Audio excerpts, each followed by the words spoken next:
once I really identified the piece of the story that I was going to run with, which was people. Creators are my North Star. Once I really, really looked at the landscape of, is it the business being profitable? Is it growing this? Is it having this many partnerships? Is it getting creators paid? And that piece stuck out. Creators getting what they need, creators having support, creators having community, creators getting partnerships. Once I realized that it was about the person, I realized, well, if it's not me that's running this business, it could be someone that doesn't care as much about the African creator, potentially. And that was like not gonna happen. Create your life. Africa X. Beautiful people, this is the Create Your Life series, and you are listening to our special series, Africa X, which is focused on conversations and experiences with experts from Africa, in Africa, about Africa, and I'm your host, Kevin Y. Brown. Today we have a very powerful and influential guest. She is the CEO of Afripods, which is a free Pan-African podcast hosting platform building the largest library of African audio stories on the planet, based out of Nairobi, Kenya. As a Ghanaian American born in New York, shout out to New York, she is extremely excited to help digitize African stories and wants to see African creators take up as much space as possible while creating avenues to help them get paid for their work. She has over 10 years of experience across management, sales, marketing, and technology. She has spoken at Podcast Movement, Africa Podcast Day, Africa Media Festival, and Advertising Week, as well as most recently featured in Forbes, The Guardian, Reuters, JamLab Africa, Podcast Sessions, and Apple Podcasts. Good grief. And additionally, she served as an EQ ambassador for 6 Seconds, a global nonprofit focused on the awareness of emotional intelligence, and she also enjoys traveling, aka soft life. So Create Your Life family, I am talking about none other than Miss Molly A. Jensen. Molly, please say hello to the Create Your Life family. What's up, people? Thank you for having me, Kevin. I'm so excited to participate with everybody here with Create Your Life. This is gonna be a great conversation. Most definitely. Molly, I'm gonna jump right in. I wanna know about your origin story. Like, how does a New Yorker end up in Nairobi? Yeah, Tell me. Isn't that the $1 million question? I mean, how does anyone end up anywhere? You feel like you go to college and you study one thing and you end up somewhere completely different. But I think for me, I've always been a proponent of really living my life, right? So I look back at some of the things I do and I take a lot of risks. And my mother, she's born in Ghana, born and raised, shout out, West Africa. And it was a really great time to explore the continent. East Africa has one of the most vibrant technology communities on the continent. I knew a couple of people here, and I felt like there was an important opportunity and time to make impact. So I came here, I moved January 3rd, 2020, and then the world fell apart in March. So I've been here full-time for a couple of years. This will be my third year full-time, but I've been visiting for about a year and a half before. Okay, so Molly, what is Afripods? What mission are y'all on, and how are you helping African creators on the ground? Sure, I'm glad you asked that, Kevin. So Afripods, like you mentioned, is building the largest library of African audio stories on the planet. And our mission is to basically not only amplify African creators, but help them get paid and continue to amplify their needs in order to build solutions that make the most sense for them. So when we started building this platform, when we started talking to creators, when we started really uncovering and dealing with other pioneers in the audio industry on the continent, it allowed us an opportunity to really come from contribution collectively. So I would say we're all still learning what we're doing, what's best for the African creator, but what Afripods is doing is building that technical infrastructure. So that literal home of podcasting, where you can come, where you can get your statistics, where you can get your analytics, where you can place advertisements and monetize your podcast, but we are the technical home for podcasting in Africa. Love it. And I know something that you're really passionate about is African creators being paid. What is Afripods doing in order to ensure that African creators are, I would say it a little bit differently, are taking up as much space as possible, but also getting paid for their genius? Sure, and I think we have to give Rennie credit in Nigeria for that, because I actually went to the Storytellers Conference virtually, and she said that, and it stuck out, and I have been running with it since. And you know, I did reach out to her, I tell her I credit her, but I don't think there's a more concise way to say what you're doing and why, and have it resonate. African people deserve to capture their value. and storytelling. And I just actually saw a TED Talk. It was really cool. And it said, the most important person in Africa is the storyteller, which is really powerful, right? You're talking about a continent which is rich with orated history. People have been telling stories since the beginning of time. It's fundamental to the DNA of people here, and it's the fastest digital growing continent in the world. And now you have this opportunity to digitize audio, where radio has been so impactful, so powerful, so informative. And podcasting is just entering the beginning stages in terms of the impact it'll potentially have on the continent. I do think it's going to be the largest podcasting market in the world due to the sheer numbers and like the excitement around audio. But with Afripods, we're able to speak to these creators. We're able to create a technical solution for them. We're able to advocate for them. And I think when I look at my role, I say this a lot, but it's not just a privilege to be in a position as an executive. There's a real responsibility to do right by people on the ground. My job isn't just enforcing my opinion. My job is listening to what creators want and then advocating for it and making sure that it happens alongside our incredible team. So that's what we do, and that's why I think it's important. How long have you been at Afripods? And since you've been in leadership, what are some of the big accomplishments that you've all been able to accomplish there on the platform? Sure. So as of April, I've officially been full-time at Afripods for 2 years. Prior to that, I was consulting a little bit in the audio space and, assessing the opportunity with Afripods specifically. I think if you look at the past 2 years, what you'll see, not just with Afripods, but across the entire podcasting landscape on the continent, is significant growth. There's more podcasters, there's more podcast listeners, there's more people interested in advertising on podcasts, there are more people getting advertisements on podcasts, there are people having live shows, there are people having merch. People are becoming aware of what's going on with podcasting. And that I even test when I'm in Ubers. I ask my Uber driver, hey, do you know what a podcast is? And now, 2 years later, I'm getting people who actually do. So I think things are growing. And with Afripods, we've been really, really fortunate to be in the right place at the right time. And I think everyone who's in this space currently and joining now and have been previously, I consider them pioneers in the audio space. I am inspired by the people on the continent. I love seeing how many women are in executive positions across the continent. I love seeing how vocal people are about protecting the African creator. I love hearing about the orange economy and what this means for people who want to tell stories in Africa and get paid for it. I think that we're in a really, really exciting time, and Afripods is just here with everybody else. I love that, what you just said.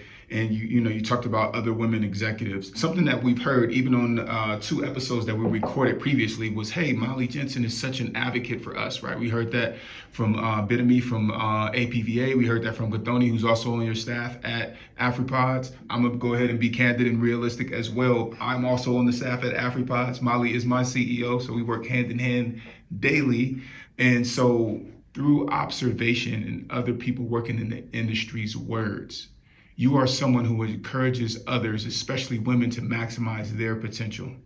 How do you make sure you stay rejuvenated and that you're not pouring from an empty cup? Well, first of all, each one teach one, right? Like I said, no one knows anything. We're learning together. We all have skill sets that we bring to the table. I am constantly learning from everyone in the space. I am constantly advocating for everyone to move together. Like, this is not a solo thing, although I am extremely humbled by the fact that people are also inspired by me. So thank you for telling me that, because I don't always hear that. And when you got your head down doing the work, it's hard to understand what your perception is. And it's incredible to hear that I have a potential legacy of empowering women, right? Being a strong woman in business on the continent, being a strong executive in the business of audio on the continent. What a incredible industry. Wow. So thank you for that. And I think that when it comes to keeping myself focused and keeping myself moving, my background as an athlete really helps. And I played soccer. I was a goalkeeper. Manchester United is the best team in the EPL. I don't care what's going on right now. Very fast for those who wanted to hear. And I think that we have to remember to take time and space for ourselves. So my team, and Kevin, since you shouted yourself out on our team, you know that if you die on Tuesday at 7 o'clock, I will not find out till 8 o'clock because my therapy will not be canceled. You know that like when I have Pilates, I won't cancel it, you know? Like I take the time to treat myself, whether it's like from a body perspective, from doing cupping, doing acupuncture, doing massage, from a mental perspective, from like a neuroscience brain meditation, through a lot of that for me is through Pilates, from a spiritual perspective, and also remembering that community is so important. And it's not just the community that shows up when you need it, it's the community that you've deeply rooted yourself in. And it doesn't matter where they are around the world, right? Something I heard was the community shows up as you need it. And like that's helped me through situations that have happened in my life. But at the same time, having those old contacts and friends in your corner help you to stay grounded and help you to push forward and help you to fix that crown when sometimes it gets tilted. You know what I mean? Love that. So MJ, Create Your Life Family, y'all gonna hear me call her different things throughout the interview. I might even call her middle name. Like, oh goodness. Because there are a lot of women, even some of our interns, you know, who look up to you. And they have aspirations to essentially follow in your footsteps. What are 3 tips you would give to other young ladies right now who want to become tech and media executives or become CEO one day? Wow.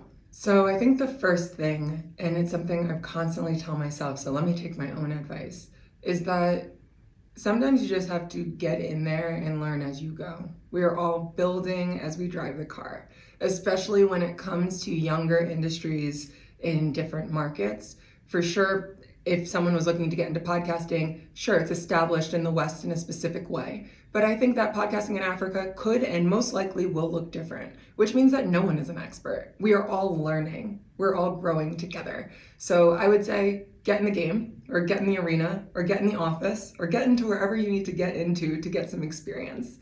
The second bit would be done is better than perfect. And someone said that to me and it stuck out and it still sticks out because I think a lot of times you want everything to go right and you'll miss your opportunity to catch the wave by waiting for perfection. And a lot of times it's not you that's causing the delay. It's your team, it's another person, it's getting reviews back. And I think trusting yourself, which maybe is probably my third tip, like you will never look back and be upset if you trusted yourself. You will look back and be upset if you trusted someone else and things went wrong. But if you trust yourself and you make a mistake, that's just a learning experience. I'm definitely working on my ability to be comfortable with failing, right? So like no one's concerned about the success. People are concerned about what will happen when she fails. And that's the part of startups that's most likely to lead to success, right? Fail fast, succeed faster.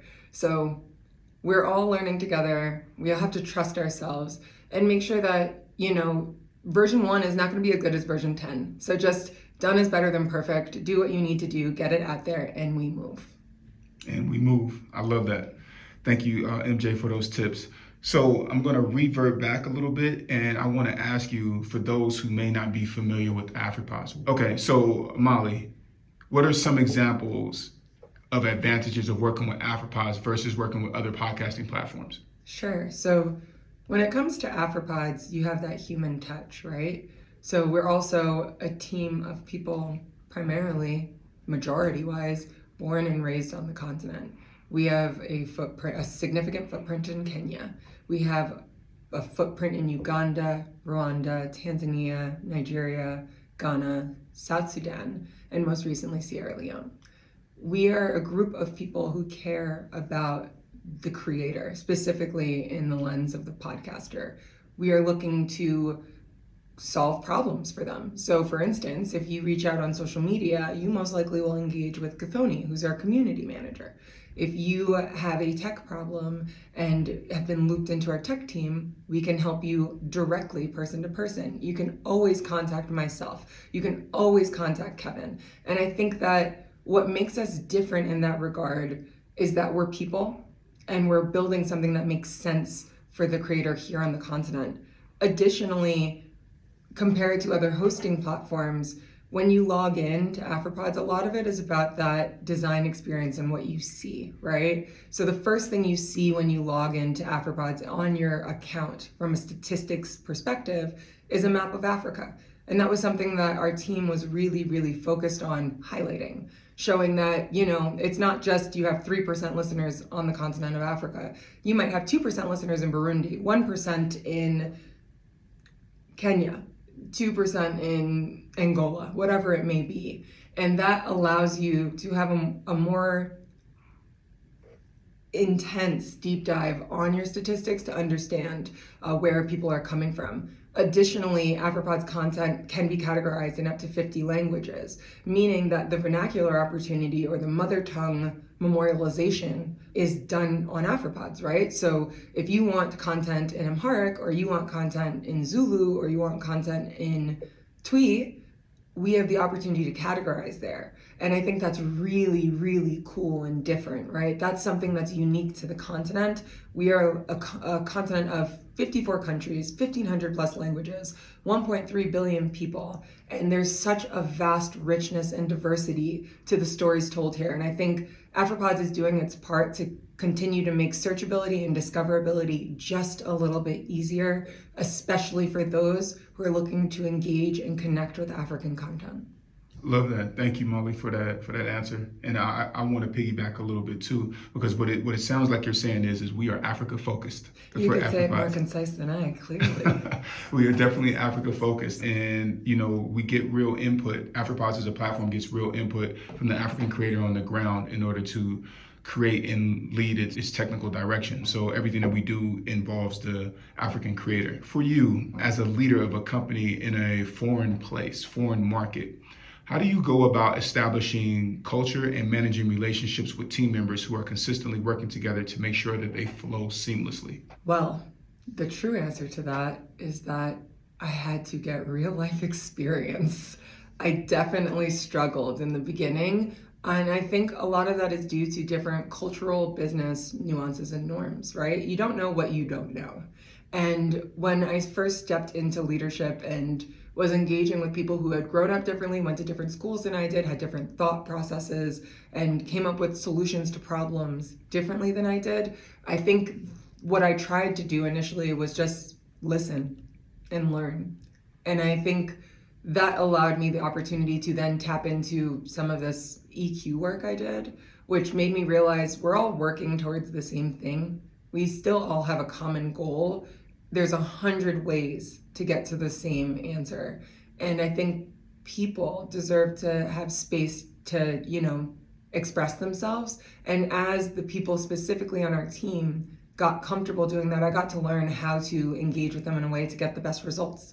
So it's been a lot of trial and error. I think I'm much better now. I will say, for those who are listening, a tip that I learned or something I've learned through my experience is that no one wants to do business on the first meeting in Africa. They want to feel you out. They want to know who you are, where you're from, what street you grew up in. Are you a good person? Are you funny style? And I think that that's very different than doing business in New York, right? So people care about relationships, which then goes back to this innate understanding of community, right? So people matter.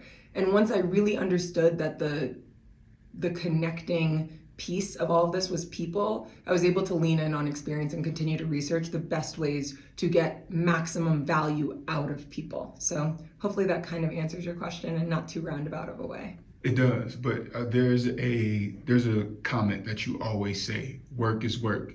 Can you expound upon that? Because you have this whole philosophy that even I, working with you, have adopted, and it makes so much sense. Sure. I'm glad you brought that up too, because I'm not sure how many people would agree with me, but it's so logical, it should make sense. So what I said when I first started in this position was, work is work, and when we have a problem or if someone feels disrespected, we have to stop. And the thing is, we can argue till we're blue in the face about if this table is black or if it's navy blue. But for those who are not watching but are listening, I wear glasses. So if someone says, "Are you blind? This table is black." That's disrespectful. And I think as you touch an emotion, what happens is that you make people feel less than, you make people feel insecure, you make people feel not confident to speak. So from a work perspective, we can do as much work as we can. There's going to be more work tomorrow. Surprise, there's going to be more work the day after that and after that. But if you feel unsafe, if you feel disrespected, if you feel like you can't voice your opinion, we have to stop and handle that. And I think something I saw and experienced in Kenya specifically was it's a much more passive, non-confrontational society when it comes to like a hierarchical position in the workforce. So for instance, titles really matter here, right? So like people will treat you differently depending on your executive title. And I wanted to create this more flat dynamic with our team, which I felt was more aligned in what globally a lot of the successful tech companies were doing. So I wanted to make sure that our team had the ability to reach out and talk and address their concerns and feel safe to do so. And one of my early proud moments was when someone on our team came up to me and said, I don't feel comfortable. I don't like when this happens. And I was like, okay, great. Let's stop the work for a minute. Let's talk. Let's figure out how to make you feel comfortable. And I thought that really meant to me that I was able to crack the nut here in Kenya, right? Like something that is said, but I guess maybe it's not as publicly said, is like a lot of people don't love their jobs. And that's globally. A lot of people don't love where they work. A lot of people do it for the money. And with a startup, it's more than money. It's a labor of love, you know, like you have to be in it. This is a group of people that you're talking to all the time. You're thinking about the business when you're not at work. Shoot, I even dream sometimes. I can't even escape the job in my dreams. And I feel like to have a space that you feel psychologically safe is also a fundamental core component of community. So I look at it in a way that when you have work, we're just dealing with the work. If there's anything emotional attached, you should be able to feel safe to talk about it. You should be able to feel comfortable talking about it, and you should know that someone will hear you out. So that's what I mean when I say work is work. Okay, love it. And so because work is work, and because sometimes people can have different perspectives or points of view, can you give us 3 of your tips that you use for problem solving when you see things from different perspectives than your team members? Sure. So I'm still working on all of them, right? Because everyone who has an opinion, every single person who has an opinion thinks their opinion is right. That's the thing about an opinion, right? So for me, I am working on being better at listening, hearing people all the way through, not just having my thought and waiting to speak my thought, but actually hearing what someone else says. Another thing, when we have a variance of opinion or we have a disagreement, I try to take a little bit of space. There was an exercise I learned in 6 seconds, and it was like when you have conflict, stop, breathe, reflect, come back and revisit the situation. And that's also something that the Gottman Institute talks about from romantic relationships. Like that moment of taking a pause is really, really important, especially I think as when you're in a leadership position, you have a lot of power. And I'm not really one to focus on power tripping. I think we are building together. So those are 2 things. What would be the 3rd thing that I would do? Well, I do remove myself from the situation. I do take a pause. And maybe, I also share my opinion. I think that you can hear someone who says something and disagree with them. And there's nothing wrong with disagreeing at work. There's really nothing wrong. It's how you express it. So if we have a problem to solve and 2 of us want to go about it in a different way, like I said earlier, there's 100 ways to get to the right solution. No one way is the right way. So sometimes it's not just hearing someone out, it's also sharing what you think. Because maybe there's an opportunity to collaborate on an idea. Maybe their idea is better than yours. Maybe they think yours is better than theirs. So those would be my 3 tips. And one other thing that I get to see you do is compromise, which I think you were kind of alluding to at the end of that point. But I think that sometimes, when you get collaborative, there's compromise of, okay, let's do a little bit of this, let's do a little bit of that. I think you do a really good job of that. Thank you. And opening up the space to have the space. Like in our weekly insights meetings, You know what I mean? We can get a lot of opinions and it can get spirited. And it's kind of like, everybody's just, we're all in the ring together. But, like you said, work is work. And so we keep it essentially competitive and opinionated within that realm, but nobody's taking it serious. I want to commend you because you've done a great job of making that a place where we could have that type of discourse and everybody walk away like, okay, next thing, let's get back to what else we have going on. So thank you. Well done, Molly J. So for you, as you've been a tech founder now, what role has mentorship played for you in your role thus far? Wow. I actually need more mentorship. I'm always, more is more in this situation. I need as many pieces of support as possible. I don't know everything. And it's not just about support in the audio industry or the podcasting industry. There's also support as being a young female executive. There is support in being an early stage startup executive. Well, how do you grow? How do you scale? How do you make this business plan make sense? How do you deal with investors?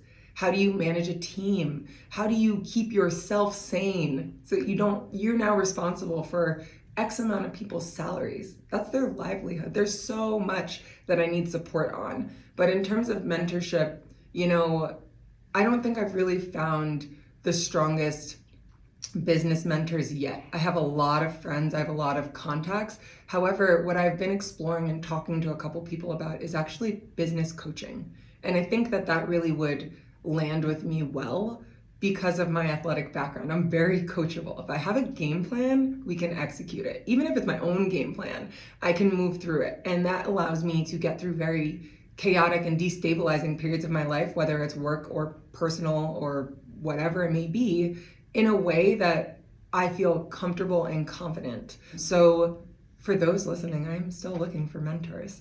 But for now, I am also actively engaging with different business coaches to see how they can support me and how I can grow, and putting myself in positions to meet people who are way better at their jobs than I currently am, who are seasoned, who have experience, who've made the mistakes already. But the funny thing about making a mistake, and I'll wrap on this, but the funny thing about making a mistake is someone can tell you that you're about to make a mistake and it won't stop you from making the mistake. Sometimes you have to make the mistake yourself, know how bad it is so you don't do it again. So I think that talking to people who have made mistakes, who can guide me through the mistakes I'll make in a comfortable way, would be very supportive. Okay, love that. And you're talking about supportive. One of the things that you do very well is recruit people. And Create Your Life family, I'm gonna shout out Molly. Molly actually recruited me in New York. So we might end up covering that origin story of how we met at some point during this pod. But Molly, you have an eye for talent. And I'm not saying that as a shameless plug because I've seen you do it repeatedly and hire people who, work out and definitely go along with the culture that, you and I have created at Afripods. What are some of your strategies for doing so when you're looking and eyeing for talent? Because we have a process, Ooh. Yeah, I really trust myself. I really trust my gut. And people is something that I know. I can get through that proverbial fat of a person and identify values or align on core fundamental pieces and qualities that I think are valuable or needed or appropriate or just balancing, right? So when I meet people, it just comes to me sometimes, right? Like, it depends. There's two ways, right? Sometimes you're looking for someone and other times the talent just shows up. So for instance, we were looking for some talent for specific roles with Afripods, and LinkedIn and I are best friends. I know how to work LinkedIn like nobody's business. And I'm able to identify exactly who we need, take those initial calls, and then it's about the person a lot of times for me. And I think that you don't get a feel for who a person is off of a resume. Or not always. You don't get a feel for someone from their portfolio. What we're building is not just a group of people who are good at their jobs. We're building a core founding team of a startup that is going to be incredibly impactful on the continent. We care about people. We want those people to mesh with other people. We want people to be able to contribute in a way, whether it's they bring this special thing to the table and someone else brings something else special to the table, right? So I think that from a talent perspective, when I meet people, I'm always looking. And you don't know what talent you need. If the talent's in front of you, you got to take what's in front of you sometimes. And then the other time, if you're actively searching, you've got to look through the resources that are available. And my favorite right now is LinkedIn. Love it. Love that answer. Because we have like this process. Molly goes, she finds them, then she's like, all right, Kev, you have a conversation with them. Then after I have a conversation, then we have a conversation about the person together, collectively, what we thought. And then Molly's like, all right, so what should we do? And then we discuss, and then she pulls the trigger. But you are at a very high percentage of, making this happen and getting it done in terms of, recruiting great talent. So kudos to you on that. My next question for you is, what are some of the things that you wish you knew before becoming CEO of Afripods? I wish I knew. What a good question. There's so many things I wish I knew. But I think part of the magic of this experience is like the not knowing and growing together. So like, for instance, the first thing that came to mind was, I wish I had more public speaking experience. I did do Toastmasters. I did take a public speaking course in college a long time ago, but I wish that I was more comfortable speaking in front of really large audiences, because now I've been getting some practice runs. And I actually would say, oh, I wish I had media training. And someone was like, Molly, I'm glad you don't, because you really are expressive and, it comes across. So it makes me kind of reevaluate, what do I wish I had before? I think every step is a step in the new, elevated, better version of you. So I think when I did step in here, like I mentioned, no one had the game plan for podcasting in Africa. Everyone was learning. And that means that like we all had a way that we thought that it would be successful, but no one knew the right way. And so we were able to leverage the innate skills that we have, right? Like I had dinner with a friend and we were talking about transferable skills. And she was like, you know what your transferable skill is, Molly? And I said, well, why don't you tell me what you think one of my transferable skills is? She goes, you can do anything and be good at it. And that's so rewarding. That's so comforting. So I think just the things I wish I knew, it's not even worth harping on. Like, it's the things that I want to learn that are more exciting now. I want to be better at being a boss. I want to be better at moving the bottom line. I want to be better at recruiting talent, even though I am shooting pretty high right now. I want to be better at so many things. I want so much, but I don't think I look back at what I could have known, because I would be different now. Mm-hmm. I love that. And,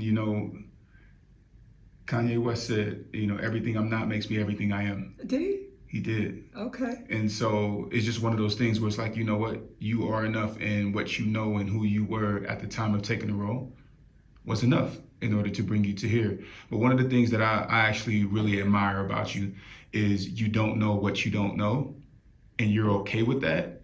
And you always are open to learning. And I think that a person like that is always someone who can never be beaten.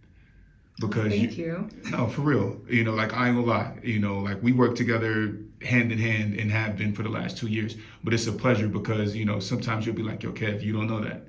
Or you'll be like, hey, you know what? This is, these things are happening. And we can both be like, I don't know. About different things, and we'll just go figure it out. But you do a really good job of that, and that's one of the things that's made it a pleasure to work with you. So it's a Batman and Robin situation, kind of, right? Like I got your back. Batman and Batwoman. Hey, Batwoman in the house over here.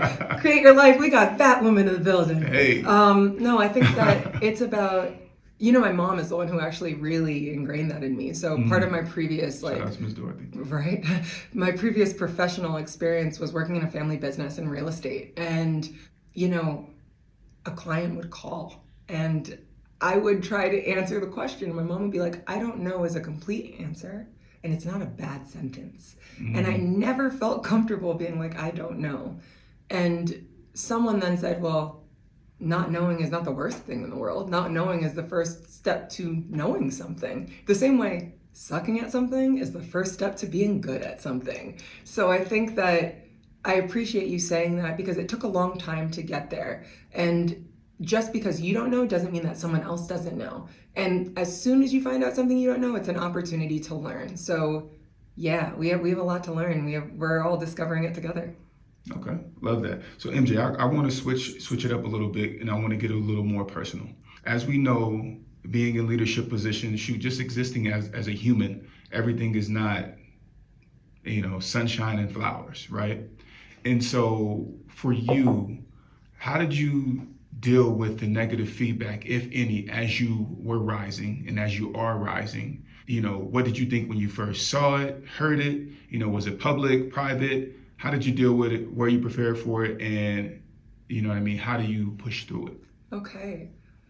So I actually had a built-in strategy. I did not announce my position or my appointment until 5 months into the position. And I also had been consulting for a while. Our first week, because we started at the same time at Afripods, we got a call from Apple Podcasts to be featured in Africa Month. And that was like a win at the gate. And I remember wanting to share what was going on, but I also wanted to make sure that we were actually moving in the right direction and we're going to create a business that had impact. So I waited for some time before making an announcement. And I think that allowed me to feel like I was controlling the narrative of what was going out. Now, in terms of people who disagree with you, people who don't like you, people who just don't think you're doing the right thing, haters, if you want to call them haters, but we don't do that in our mid-30s anymore. I think She's that... not in her mid-30s, just want to point out. She's younger. I am a little younger, but I think that when you are approached with someone who disagrees with you, that's it. They just disagree. And you can let that really affect you. And I am very guilty of letting it affect me more than I should. But okay, you don't like me. There's 8 billion people. Someone else will. And I think that's why it was so reinforcing to hear what you said earlier about like Bidemi and Gathoni and maybe other people who haven't said anything to you but have said it to each other. Like, feeling impact is so special. And I think that knowing just that I impacted those 2 people from this conversation, then I could have 20,000 people who dislike me. One person matters. People matter. You don't know how you're affecting someone's life. Like for me, in this job, right? We're a business. We have people on our team. It's not likely that people stay on your team till the business dies, right? Like for 20 years, 30 years, 50 years. Things happen. So I look at people and it's like, we have a potential opportunity to grow people professionally. We have a chance to impact their life. They have a chance to remember who we are. And I think that when you have a chance that your intent and your impact match, that's important. So for the people who don't like me, they don't have to. I've changed 2 lives according to this podcast, and I'm sure there are others that I will continue to impact in the future as I get better and as I get stronger and as I become more vocal. So don't mind those. Don't mind them. They're not doing what you're doing. They don't have the sauce you have. They can't do it your way. Your way is your way. And we move. We just get through it. We keep pushing and we keep rising. What's meant for you is always going to be for you. And you've got to trust your process. Stay to the game. Or stay to the course, stay the course. That's what I gotta say. Love that. And, that was bars. But also, we do know the difference between the juice and the sauce. Yeah, I think actually you're the one who made it very clear that our team would know the difference. So why don't you let your Create Your Life series know what is the difference between juice and sauce as we change podcast hosts? All right, so Create Your Life fam. There's a video on YouTube of a guy, I think he's working at Best Buy, and he describes the difference between the juice and the sauce. And also the notorious and glorious Gucci Mane has also done a video explaining about the sauce. But the difference between the sauce and the juice is the juice, you can drink juice fast. But as my man from the Best Buy video said, he said, how long does barbecue sauce stay in your refrigerator? Or ketchup, So, the sauce is forever. the juice is short-lived. So, like Molly said, we got the sauce around here. Love that. So MJ, was there ever any point that you were going to give up? Why and how did you push past that point? To be honest, no. I felt like it was such a green industry and space. I didn't feel like I couldn't have accomplishments. I didn't feel like I couldn't bring a group of people with me to also have their own accomplishments. I actually felt really excited. The way I talk to our team, I really believe what I'm saying. I tell our salesperson, you are going to be the strongest salesperson and ad person on the continent for podcasting. No one will be able to do what you do. You are going to be the strongest community manager. You will be behind the business of community. There is going to be no one that has more insights and more data on the business of podcasting in Africa. You are going to be the number one resource. You are going to take these calls. You are going to stand on those panels. And I think that, why? Not me. I care about the African creator. I care about the continent. I care about the podcasts. I think that in the beginning, a lot of the reason why I was continuing to drive so hard is because once I really identified the piece of the story that I was going to run with, which was people. Creators are my North Star.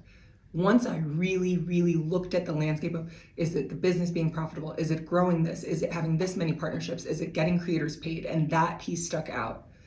Creators getting what they need, creators having support, creators having community, creators getting partnerships. Once I realized that it was about the person, I realized, well, if it's not me that's running this business, it could be someone that doesn't care as much about the African creator, potentially. And that was not gonna happen. That was not gonna happen. I felt like I had such an incredible opportunity to bridge the gap, I guess you could say, between the continent and what's happening in the States. A lot of my experience, most of my experience has been in the US. A lot of my contacts are in the US. I have incredibly significant contacts in the diaspora that move the needle here on the continent too. And, I have access. That's part of the cross I get to bear, right? Like if you look at all of your skills, you do your own SWOT analysis, right? That's one of my biggest strengths. So if I care about the creators and I have access, what that means is the more that I advocate for creators, I can get more visibility in a different place, in a different market, and I care about that. So that drives me. And at no point did I feel like I can't do that. So I hope that gives you some context into the inside of my brain. And that also means create your life family, that what she basically was saying. She said all of that to say quitting is not an option. It's not. It's not. We can't. Like, it's too important. We are really, really, really, when you distill it, talking about storytelling in Africa and the opportunity to memorialize language, the opportunity to reposition and I guess evolve regular radio talk shows as it's been to a more on-demand version. I don't think radio is going anywhere personally, but I do think that podcasts provide another opportunity for people to engage with like highly specialized niche content. And why would we let anyone who doesn't care about that into this space? I think that it's a win across the board, whether big multinationals come into place, whether local businesses are built up. What we know is that Afripods is advocating for the creator, which means that everyone is going to have to advocate for the creator. You're not going to be able to be successful if you don't advocate for the creator. And I feel very proud about that. Okay, so MJ, what has been the biggest personal challenge that you've needed to overcome in order to become who you are today? You hear that question and that one thing comes to mind, and it's like you don't really want to talk about it. We're here for the truth, these tangible steps for the Create Your Life fam to be able to become and repeat and duplicate your level of success. So I think when I was talking to a friend earlier this week, and I feel like my life is in a blender. Like I feel like life doesn't get easier as you get older, and you're forced to kind of acknowledge your mortality towards your end of your 20s or your early 30s. And you kind of realize like, whoa, I'm not superhuman. I'm not just, these bones won't just fix if they get broken. And I was kind of forced to do that in a pretty significant way. And it forced me to get very comfortable with uncertainty, which I hate having to do. It forced me to live in the gray area of not being able to control, which I hate because it's unnatural. And it forced me to lean into the now. And so I was just kind of forced to look at my life kind of as an outsider in, and a lot of that happened due to like health reasons. So that was by far the biggest challenge I could think of. I don't usually bring it up, but I think everyone can kind of relate to, if it's not you that's experienced a health issue, it's someone very close to you. If it's you that hasn't like experienced the loss of a loved one, it's someone very close to you by this point, if you're in your late 20s and early 30s, and that can be like really catastrophic in your life and kind of priority shifting. So that has definitely helped me get comfortable with the discomfort of most things in life. Thank you. Thank you for sharing. And so, as we have these challenges that we needed to overcome, there's always that person in the back who is our champion, you know what I mean, and who's pushing us forward. So who's been your biggest champion on becoming who you are today? Oh, man. And if it's more than one, then list them all. Let me do the Whitney Houston.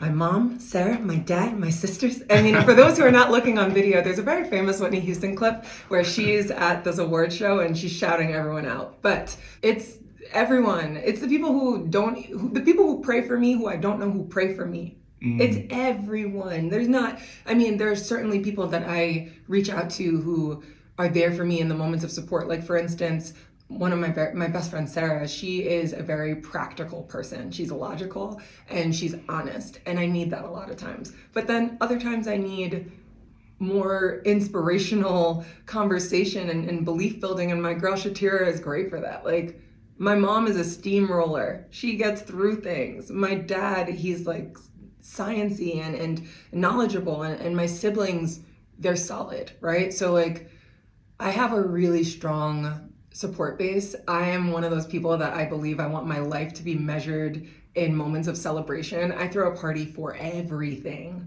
And I think that what I'm so grateful for is like my community shows up. When I ask for help, they show up. I have incredible friends who are men, who are honest with me, who take my calls, who listen to me, who course correct me, who give me their perspectives, which a lot of times I don't agree with.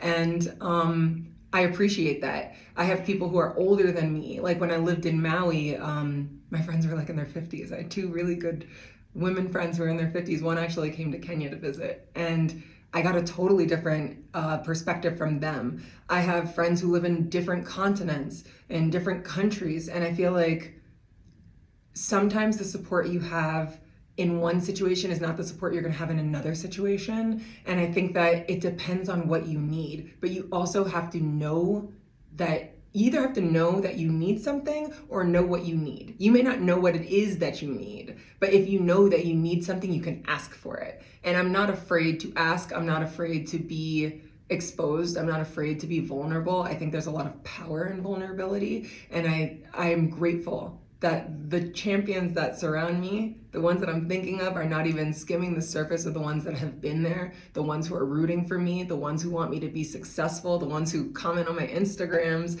the one who are praying for me without knowing what's going on. I had one of my good guy friends' mother put me in a prayer call in Atlanta. You know, they have this like 888 number they dial in, and it must be 400 aunties on this call. And she prayed for me with all of these women on the call, and that's 400 people I don't even know. And I think that that's so powerful, right? Like, we have a prayer call with my family every Sunday. Ghanaian people, you know, we love the church, we love God, we love prayer.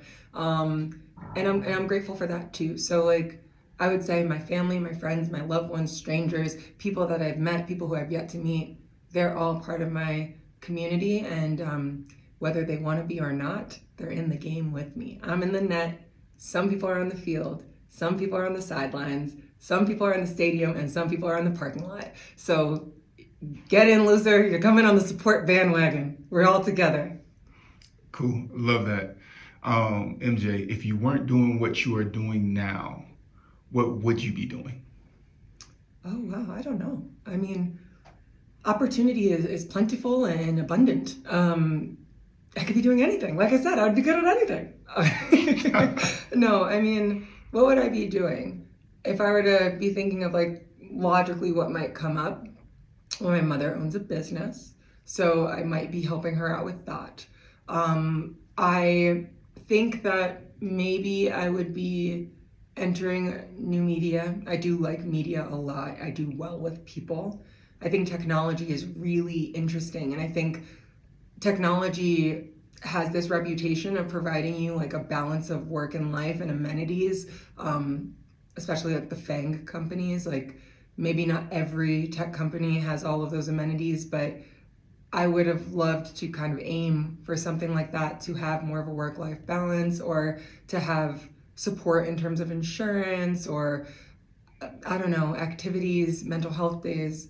I'm not sure, but I will be honest with you, I don't always dream of working. So what would I be doing if I could support myself and not have a job is very different than what would I be doing if I had to have a job? Give us a little insight. So if you didn't have to have a job, where would you be? Okay. Beach in Zanzibar? What's happening?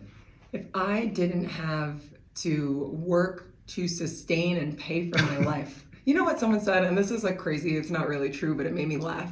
They're like, can you imagine I need to have a job to sustain my life? How embarrassing. And I said, embarrassing? What it is like, work is so valuable and important, and because I find it to be a way that you can contribute meaningful value to society around you. That's what I care about at work. It's not about work as a paycheck to fund your life. It's about like, can you have work that's meaningful to create value to the world around you and like be impactful? Like that's why I like what we do at Afripods.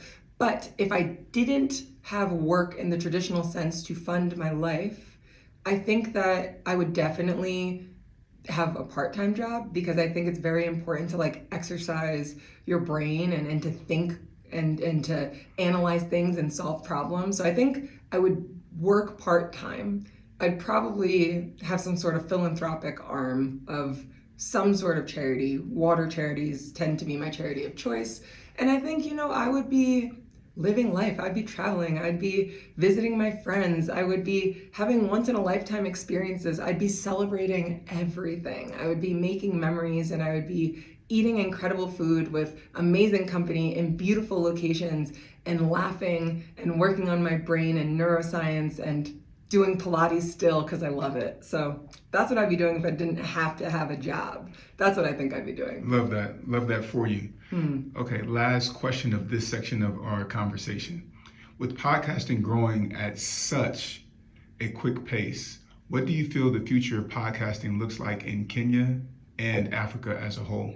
Well, for both, I think that we're going to see significant growth. Like I mentioned earlier, I think we're going to have growth of podcaster, growth of podcast listener, growth of advertiser, growth of live events, growth across the board. And I'm really excited about that. I think in Kenya, it's been exciting to see that there's been a couple of significant live events happening. I think we're going to see a lot of young people getting into podcasting. And I kind of teased earlier with this creator economy or the orange economy. It's really interesting because the largest group of Gen Z individuals are on the continent of Africa.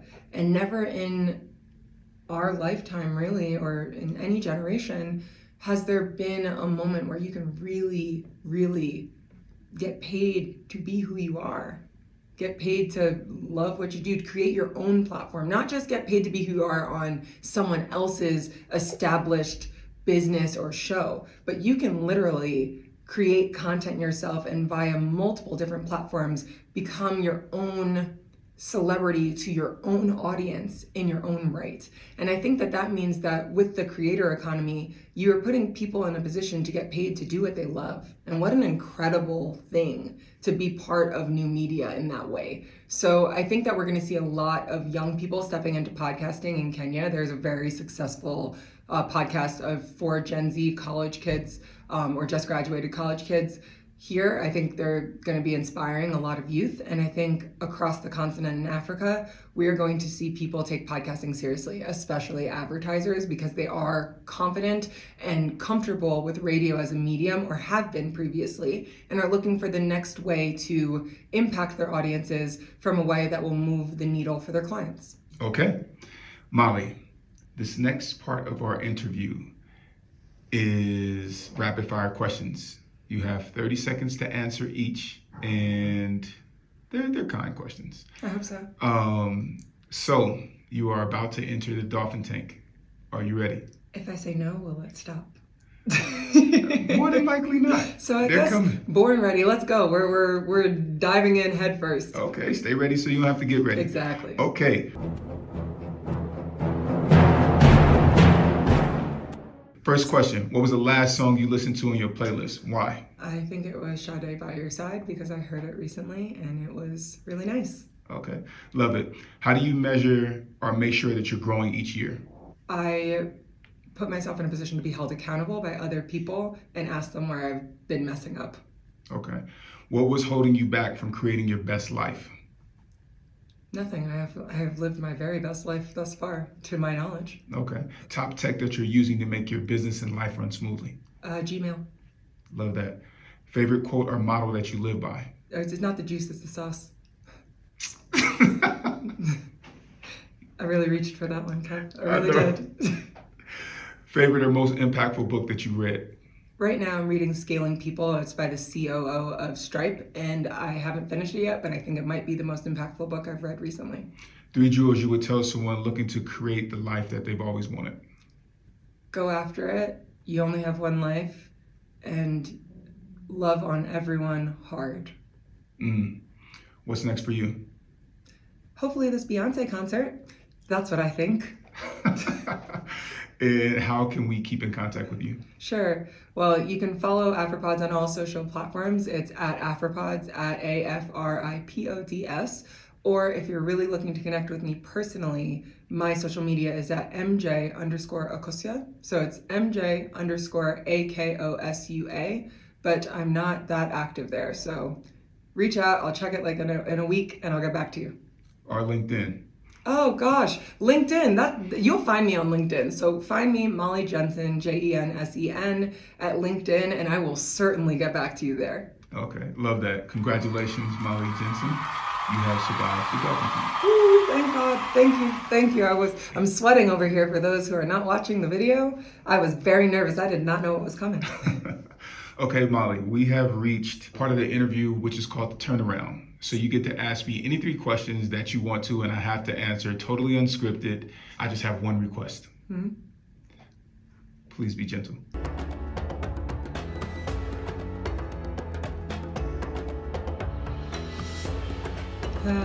Okay, we'll do our best. You asked me a question that actually really stood out to me, and it was hard for me to answer, but it was about it was a question that you had said, what was the most painful experience that you had gone through that kind of shaped the way that you've moved professionally, or something like that? What was the biggest personal challenge that I needed to overcome in order to become who I am today? Yes, that question. That's a good question. Not you not answering this question before, Kevin. Oh, yeah, I honestly, I mean, the thing is that you have so many guests and people have so many different things. So sometimes you're not ready. Let me think about what was the biggest personal challenge. I know that you're thinking of one now, and that's what happened to me. It's the first thing that comes to mind, and you really don't want to share it because it's really personal. So maybe you can describe around it so that we don't get too into it. Okay, well, no, I mean, I'm gonna be honest with the Create Your Life fam. I think that's one of the biggest things that we've been able to establish is just that connection with, talking about growth. I think it's just, I'm trying to figure out how to put it in words, because I think like one of the biggest things, like some of it I think was kind of not being ashamed of my upbringing. I think was a big personal challenge. I needed to release that. I think that was a big challenge that I needed to overcome in order to become who I am today and in order to move forward. And I did a lot of work in that space, in that industry as well. And I think that actually had kind of held me back for an extended period of time. And so like releasing that and kind of going on to do what I thought was what my real life's work was. And then I think also being okay, not that I wasn't okay with it, but becoming even more comfortable with people essentially not liking you, right? And I say that from a standpoint of, like, I've always had haters. I remember one time you and I had a conversation, Molly, and I was like, like I've had haters since I was a child, right? But not trying to go the extra mile to like try to get people to like you and stuff like that, but just being like, you know what, sometimes people's issues have to do with themselves and they don't necessarily have anything to do with you. And then also sometimes people just can't, they just might not be feeling you. And I think that that's okay, because what usually happens for me is people spin the block like, oh, okay, I didn't understand what you were on or what you were saying then, but now I get it. But also being okay with the people who are not rocking like that, who don't come back and say something. And so I think just being solid in yourself. And I think a lot of the people that I look up to or who I admire their work ethic and stuff like that, like these guys are never the most liked guys. They're the guys who are consistent, and then over a period of time, people see their work, they see their commitment, and then they're like, damn, I respect this person, you know what I mean? And then they end up like, kind of like turning the corner and liking them. And so, I just have to realize and be okay with who I am and how I operate, while also being open to being wrong and doing things differently and accepting feedback. Like one of my OGs, Raphael Moffitt, he always says, correction is direction, feedback is love. And so I take that very personal. So, if somebody spends the time to tell you, what you could be doing better and things like that, then I think that is them expressing love and expressing that they care. And so, it's your responsibility and my responsibility. When I'm saying I'm talking about me, it's my responsibility to take that love and then move differently. Well, he answered all 4 questions I probably could have come up with, but lucky for me, I have another. So something that I'm not sure if your audience knows, but maybe they do, is that you wake up very early, 4 a.m., and you're doing the Mamba mentality by yourself. You're doing 1,000,000 push-ups and the challenges and really pushing yourself not only to be in like physical tip-top shape, but like mental tip-top shape.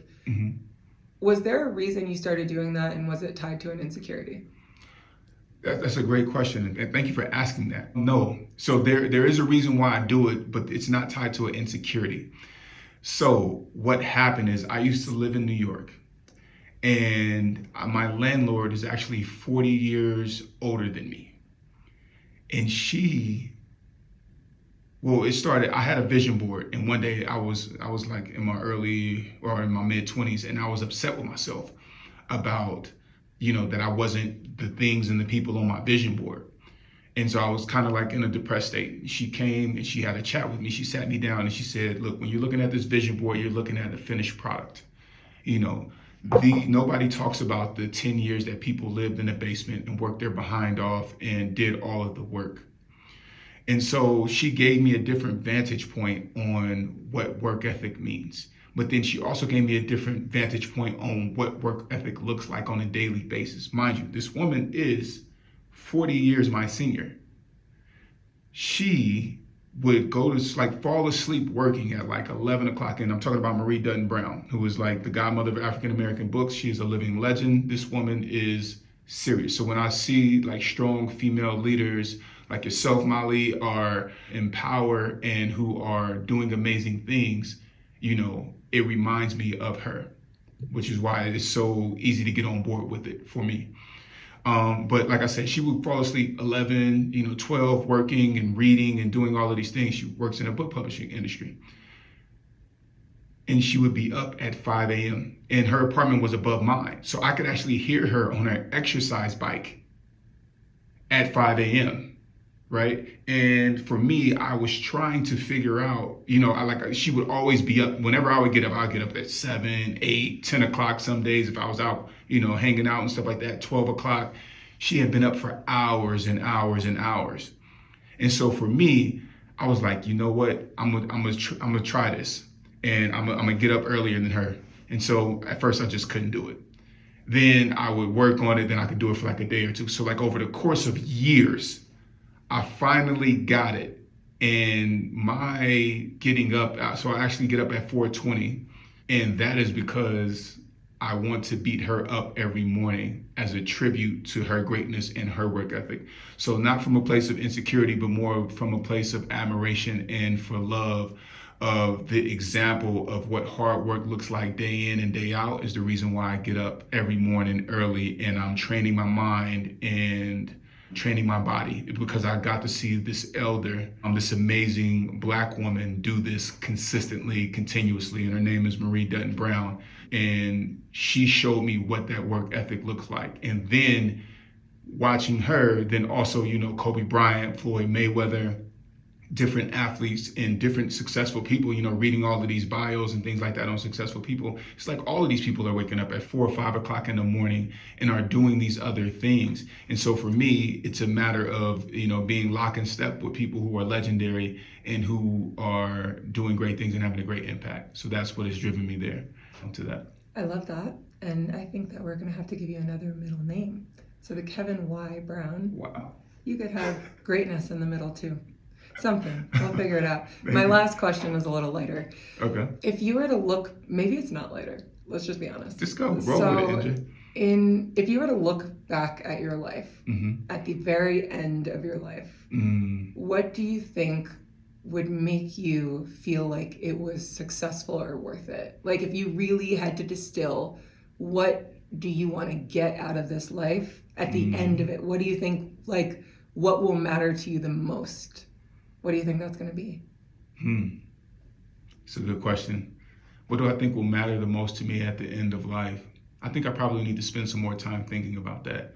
I think off the top of my head, I think it would be, to have a happy, healthy family and have children who are self-sustaining, by their own merit, as well as some of the hand up that I've been able to give them. But by their own merit, I think that that's a great measure of success. I think for the work that I've done and all of the sacrifices that I've made to account, to impact other people, and to also to leave some things behind for those who've had similar life journeys or who have dared to be different and to do things differently. Whether that's a scholarship or an endowment or something like that, I think that those are the things that would really matter to me, but also to be surrounded by people that I love and that love on me, and we can, love on each other from a communal standpoint, and to have that impact. And I think, friends, it was something that I used to do by myself, was measuring my goals every quarter. Then, my boy Yoel got involved last quarter, and then now it's 3 of my other guys. And so really being intentional about that community. One of the things in my daily affirmations is, I'm surrounded around people who are genuine, true friends, who are happy to be friends, and who, I can trust, and we love each other and we pour into each other.